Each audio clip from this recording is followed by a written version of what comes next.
Those are the new ones, the big ones now. Yeah, I'd say just disclosure. And this is something that I always tell clients anyway.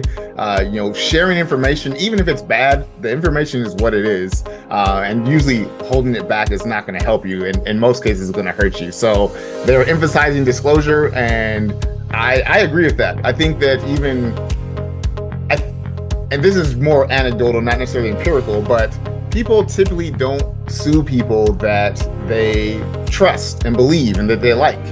And so if you're somebody that's communicating regularly, if you're somebody that's telling them the good stuff and the bad stuff, they're going to look at you as somebody who's trustworthy because you are acting trustworthy.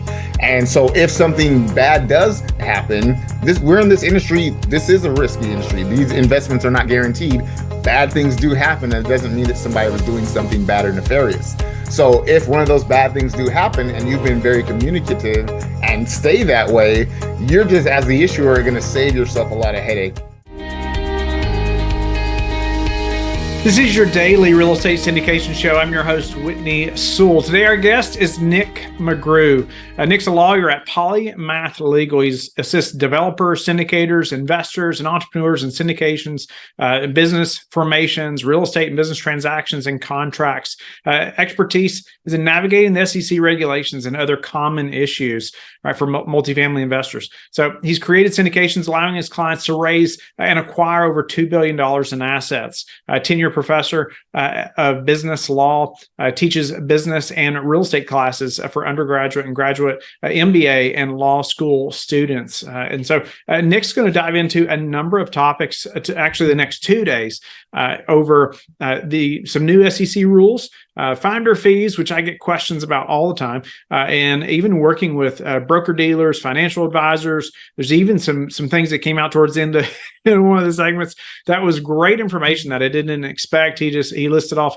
a number of things that I had not heard on the show before. So I know you're going to learn a lot from Nick today, and whether you're active or passive, you're going to need to know these things.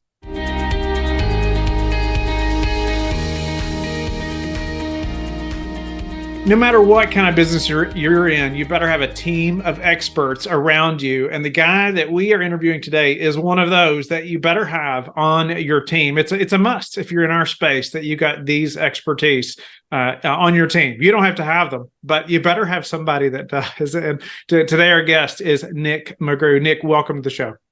Thank you so much for having me. Very, very happy to be here and happy to share some insights and knowledge with you and the rest of the viewers. Yeah, honored to meet you, Nick, and have you on. Again, I was telling Nick he's got a number of clients that I've known for years, and he is somebody in this space that you need to get to know. Either way, you need to have these skill sets on your team. Nick, tell the listeners a little bit about yourself and about your practice, what you do, so they have a better understanding. And let's jump into some of these new SEC rules that I know everyone's wondering about. Yeah. So as you said, my name is Nick McGrue. I'm the founder of Polymath Legal PC. At Polymath Legal, we help real estate investors lawfully raise capital so that they can generate passive income. So with that, we focus on securities and mainly exempt securities. And so we're helping clients, typically real estate clients, raise capital for their projects. And that's anything from syndications to funds. And the industries are various. We've got the more traditional multifamily. We got clients that do, fix and flip funds. We've got short-term storage or self-storage, all sorts of different areas. So if you're needing to raise capital and needing assistance navigating those very complex and nuanced laws and regulations, that's where we come in. We've been doing that. I think the first syndication I did probably was a decade ago.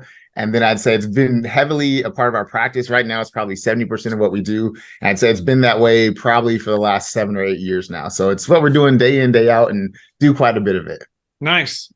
Speak to your team a little bit. How large are you all? What does that look like, and where are you located?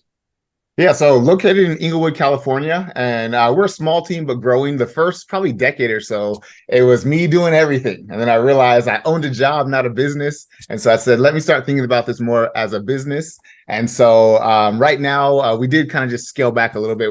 With businesses, you're always refining. Yeah. So my attorney, we switched up the attorney that I had. So I'm actually hiring an attorney right now. But we have a legal assistant, a project manager. I have an executive assistant and a paralegal. And like I said, I'm in the process of hiring another attorney and a marketing coordinator as well. So we're awesome. growing. And it's a lot of fun to be in this place in the business now. Yeah, no, that's awesome. Well, let's jump into some of these new SEC rules. Are they new? And oftentimes I hear as well, people say, "Oh, well, there's this thing this new rule that you need to know about, but it's actually been around for like 3 years, or something like that." And we're all just now hearing about it. You're the guy to inform us, right? No doubt about it, with your expertise. So what are some of the new rules? Let's jump into what that means for the operators, that are listening, or maybe even the investor, passives as well. Yeah. So, and this rule kind of is in that scenario that you talked about, so where the rule has kind of been there, but they give us some more clear guidance now as to how they're going to be enforcing it. And so one of the big things that I've seen this over the past couple of years, the SEC has been really putting an emphasis on disclosures. Even when I've had some clients that are having investigations, thankfully it's investigated and nothing has been wrong. But one of the big things that they always would be looking at is, did you disclose this? What are the disclosures? And so one clarification they gave us, particularly when we're dealing with private funds, is that a lot of times what happens is you might have either a pref equity group or somebody else is writing the big check, and they might have a side letter or some other special terms. And sometimes those terms would be hidden or confidential or just between the issuer and that big check writer.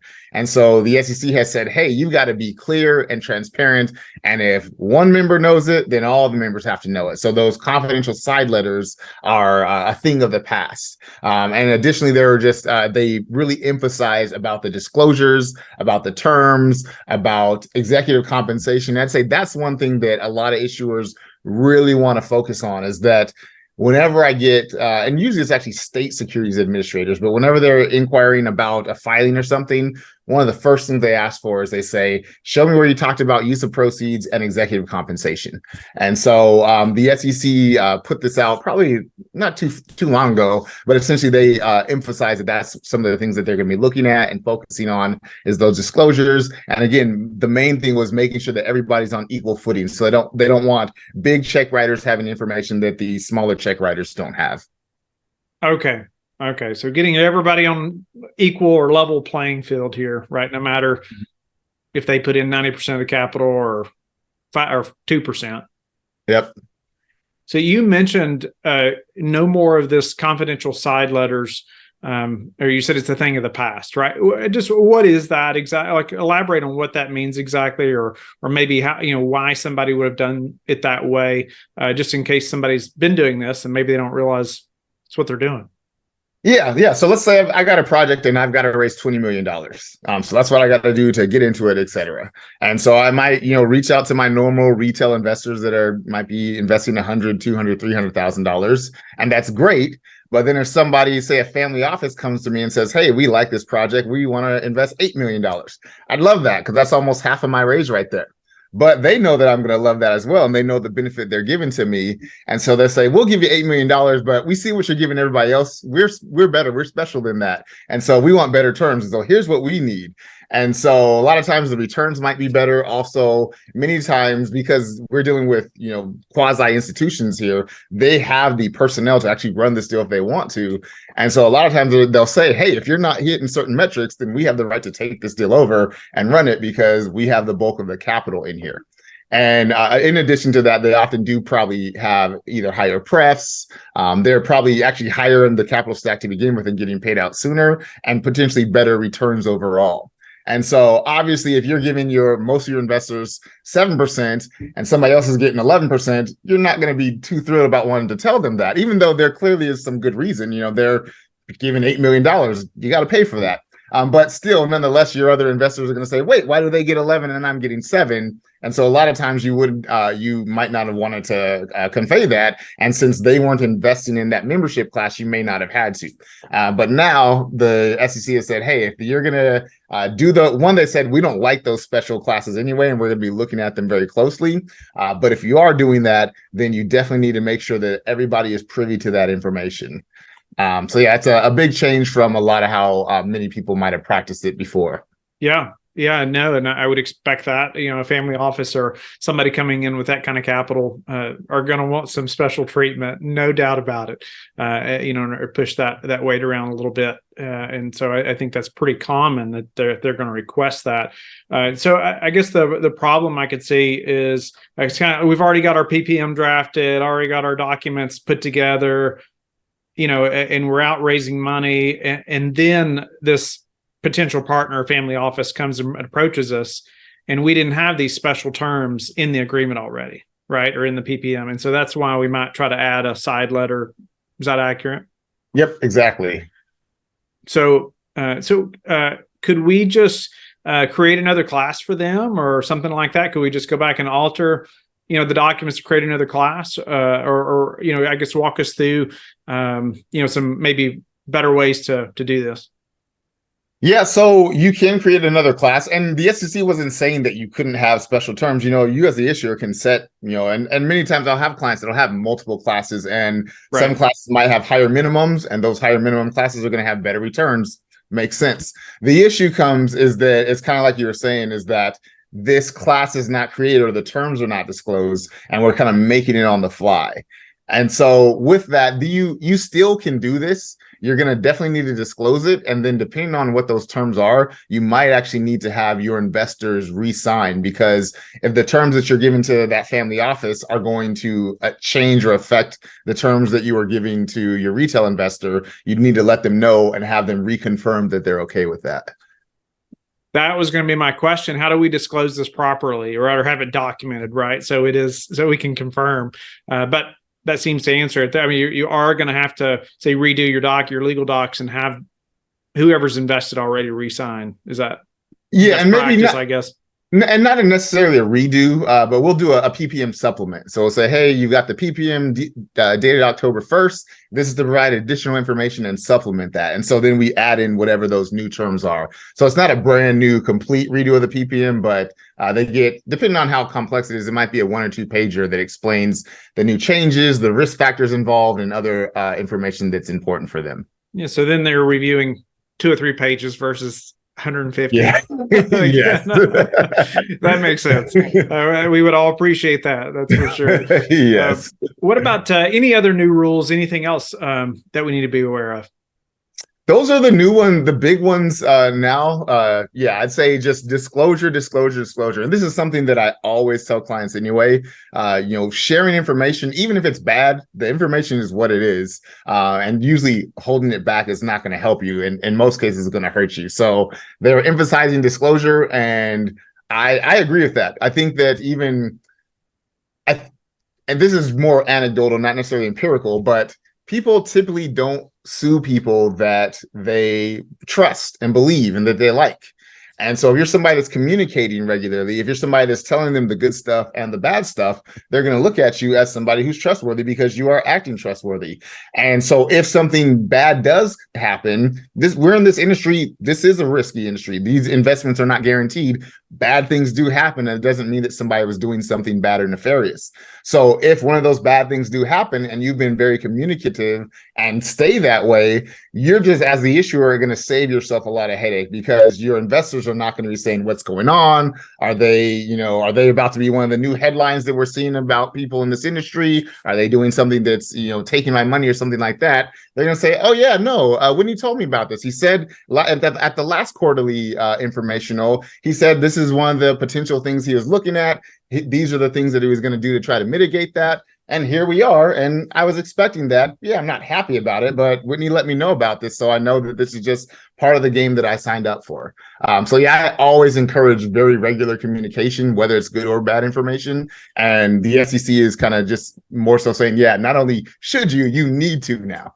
Yeah, no, I appreciate that. Just detailed in how we explain, right, and how we get the information out. You mentioned even in the, say, quarterly or monthly updates, whatnot. Any ways that we should be thinking through those updates as we're putting out information in that way to make sure we're disclosing anything that should be disclosed? I don't know, just any thoughts around those updates on the legal side? Yeah, so number one, I say do them. Even if you feel like there's not a whole lot to update, Because it kind of goes back to what I was pointing at, is that if they know you're regularly communicating, then there's going to be less stories they can create in their head if things go wrong. But also with that too is that it actually helps you, the issuer, when you have that bad news, because you are regularly communicating. And so they're expecting you to tell them stuff. And sometimes it's good, sometimes it's maybe not the best. Whereas if they don't hear from you from a year, and then you're like, hey, so we're going to have to stop distributions, or even worse, we're going to have to do a capital call, or whatever thing it might be. If they haven't heard from you in a year, they're going to be like, wait, he's actually reaching out to me now. This must be really, really bad, because normally he's not, talking much. Whereas if they're like, oh yeah, this is the normal quarterly or monthly cadence that we're normally at, they would just be expecting that there's going to be information, and sometimes it's good, sometimes it's bad, but they're not going to put extra emphasis or value on its goodness or badness, because it's kind of more routine, because they're used to getting some information from you in some way. Yeah. Okay. Now that makes complete sense. I hope that all the operators listening are doing at least quarterly updates. I would encourage that, or maybe even monthly. And I know that may fluctuate depending on what's going on right now with your deal. You may need to do more often, for some. But yeah, as far as what would you suggest as far as for the operators to be able to know that changes like this are coming? Most of them probably have a SEC attorney, I hope, on their team, right? But what's the best way for, say, them to learn about these things, or is there a good way other than just bugging their attorney? Yeah, I mean, bugging the attorneys, obviously that's an easy one. That's part of what we're here for. The SEC's website, though, they put out their press releases. I'd imagine they probably have an RSS feed or something like that, so you can probably get that. Myself and probably many other securities attorneys as well subscribe to various legal databases, and so whenever there's something new, it gets pushed to us right away. So that's why it might be kind of easier to go to the attorney, just because we have stuff in place to where it's going to feed us the new stuff. Whereas if you're trying to do it on your own, you probably have to be a bit more proactive, and as an operator, you got plenty of other things to do, I'm sure, than trying to figure out all the things the SEC is doing or not doing. Yeah. Any other I don't know, issues that you see right now that fund managers are doing right now, or that you see some common, I don't know, practices that may not be top of the line at the moment, or anything that we could help the listener with? Yeah, one area where there's either a lot of confusion or either maybe I'm going to say willful ignorance around it is finder's fees. Paying your capital raises, which I'm not the biggest fan of that term. Because typically if you're paying somebody a commission to raise capital, they need to be licensed. I have to have a broker-dealer license to sell that security. Otherwise, it's unlawful. So I've seen many situations where people try to change the names or call it different things or explain it in different ways. And I say, we both know exactly what you're doing. And if the SEC ever had to look at it, they would know exactly what you're doing as well. And the finder's fees rules right now are not good for how people practice. As I said, if you're not licensed, you can't get paid a commission. Technically, what they say is that you can't receive a transaction-based compensation. So meaning your compensation, your payment, can't be based upon an investment being made or how much investment is being made. But obviously that's what people would want to do. That's what makes the most sense. Instead, though, what you can do, and most people don't do this because it's not that helpful, but what you can do is pay a true finder's fee. And a finder's fee is for an introduction. You're paying them for the introduction, and then it's for the two of them to figure out what may or may not happen. And you're getting paid regardless of what happens from that relationship. And so from the operator perspective, that kind of stinks, because I could say, hey, Whitney, I know a bunch of people, pay me $5,000 a person. They all have their own family offices. And you're thinking, awesome, that's great. I introduce you to 10 of them. I've got 50 grand in my pocket, and all 10 of them might say, yeah, I'm okay. I don't want it. And so now you're out 50 grand and have gotten nothing from it. But if we were doing a true finder's fee, that's how it would have to take place. And so I see people trying to do all sorts of things, or even I've seen situations where people will say, oh, I'm not a capital raiser, I'm part of the GP, and then I look and there's like 50 other GPs on your more standard, 100 unit multifamily. You don't need 50 people to take down a 100-unit multifamily deal. So again, you can try to be creative as creative as you want to be, but a lot of times we can see exactly what it is, and people think it's a loophole, and we can see right through it, and it's not really a loophole. And so if it was ever to be found out, I think that people would have some issues there. Yeah, I love the detail that you went into there, because you answered some of my questions. But I was going to tell you, I've heard of this. We've not done finder fees, at LifeBridge, but I did check into it at one time, and ultimately was told exactly what you just said. Like you can pay them, but it's for making the introduction. It's not obviously based on any kind of capital raised, right? But it's like you said, you could pay them a lot of money and not have any qualified investors from it. And one thought there, though, to do that and to do it legally, how would you document that? What would be that process to know, hey, if we're ever investigated, I can show, oh no, John Doe sent me these 5 investors, and this is how we handled that. Yeah, so part of it is you have a finder's fee agreement that clearly outlines how you can be paid, when you're supposed to be paid, when it's earned, and showing that it's earned at the introduction and not based upon the compensation or anything like that.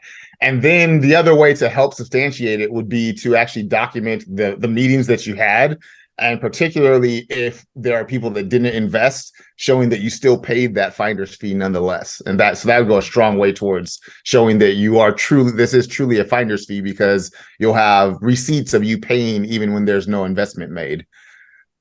One way that I've had clients kind of like it, and again, it's not perfect, but it burns a little bit less, is that I had one client to where we said it, instead of it doing like a payment per investor, it was for a time period. So $1,000 a month, you're going to send me everybody that you think. And so it's $1,000 whether you send me one person, if you send me 10 people, whether I get 1 investment, 5 investments, 0 investments. But that one's time-based more. So the burn is a little bit less, because you can do it for a month, and if you're like, yeah, this person's not delivering, then you can just stop and say, yeah, they're introducing me to people that aren't working, and so maybe this finder's fee arrangement wouldn't work. Again, still not perfect, but it takes a little bit of the singe off of it. I've not heard of that before, or even thought about paying for a time period. So that would be the agreement. I'm paying you however much, $10,000 for however many months or whatever it is, and just for you to send me as many as you can. Yep.